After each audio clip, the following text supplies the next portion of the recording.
Hello good morning Ram Ram અને સીતારામ। તો આજે આપણે આવી ગયા આપણા મોટા આપને વાડીએ। તો આજે આપણે જોશું નાત કેવી રીતના ભેંસને પહેરાવાય। જો હવે આપણે આ ભાઈએ રમત આદરી છે।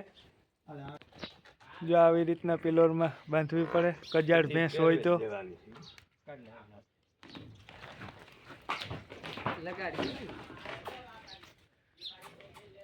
જો આવી ભેંસ છે કજાડ લોહી નીકળે।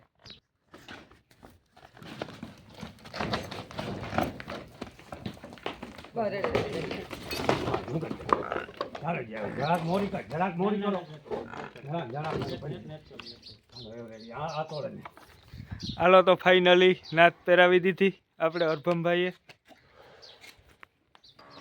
હાલો અહીંયા આપણે અરસીભાઈ ને અરભમભાઈ ધાણામાં દવા છાંટી રહ્યા છે। હાલો હવે હાજણભાઈ કહે કે ભેંસને નાત પહેરાવીને થાકી ગયા એની પાછી ઉપરા ઉપર ત્રીજી બેડી ટેકાવી લીધી। હાલો તો આપણે હવે અહીંયા આપણો વ્લોગ સમાપ્ત કરીએ છીએ। જય લીરબાઈ, જય નથરાજ। હવે મળશું નવા વ્લોગમાં।